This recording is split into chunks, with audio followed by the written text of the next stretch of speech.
سنو حضرت محبوب الہی ہمارے مرشد کیا فرماتے ہیں.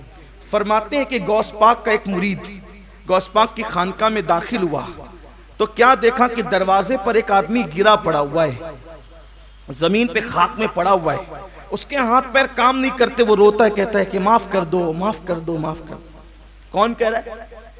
محبوب الہی بیان کر رہے ہیں. ان کے الفاظ, ان کی فرامین کو میں اپنے الفاظ کے جامع میں پیش کر رہا ہوں. غوث پاک کا مرید خانقاہ میں آ رہا ہے, ایک بندہ ہاتھ پیر سے معذور مفلوج پڑا ہے اور کہتا ہے مجھے معاف کر دو معاف کر دو, اور مرید جیسے داخل ہو تو کہا ذرا سفارش کر دو کہ معافی مل جائے. مرید آیا, کہا سرکار کتنی آہوزاری کر رہا ہے وہ بندہ, اسے معاف کر دیجئے. سرکار غوث پاک فرماتے ہیں تجھے پتہ ہے وہ کون ہے؟ کون ہے تجھے پتہ ہے؟ نہیں حضور مجھے کچھ بھی نہیں پتا, بس اتنا ہے کہ اس نے مجھ سے کہا کہ بھئی معاف کر, معافی لا دو, تو میں سفارشی بن کر آ گیا معافی مانگنے کے لیے. فرمایا بیٹے وہ ابدال ہے, ابدال ابدال میں سے ہے. وہ کون؟ چوکھٹ پہ پڑا ہوا, چوکھٹ پہ وہ جو بندہ پڑا ہے وہ ابدالوں میں سے, معمولی آدمی نہیں ہے.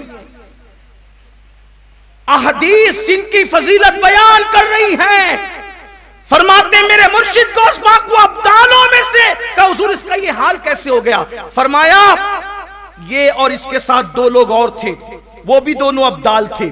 یہ تینوں بغداد سے اڑتے ہوئے جا رہے تھے, اللہ نے ان کو اڑنے کی طاقت دی, قوت دی, صلاحیت دی.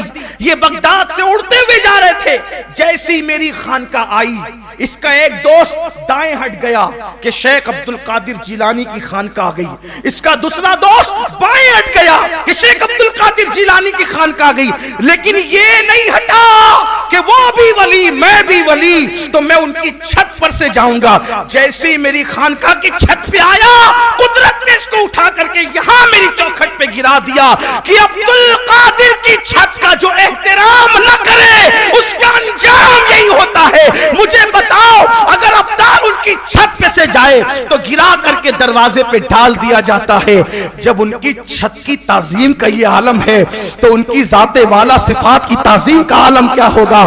پھر غوث پاک فرماتے ہیں کیونکہ کریم الابوین تھے, کریم ابن کریم, سخی ابن سخی, داتا ابن داتا, آقا ابن آقا. سرکار غوث پاک فرماتے ہیں تو نے کہا جا میں نے اس کو معاف کر دیا, جا میں نے اس کو معاف کر دیا. ایک کہنا تھا معاف کر دیا, وہ پھر اڑتا ہوا چلا گیا. یہ ہے غوث پاک.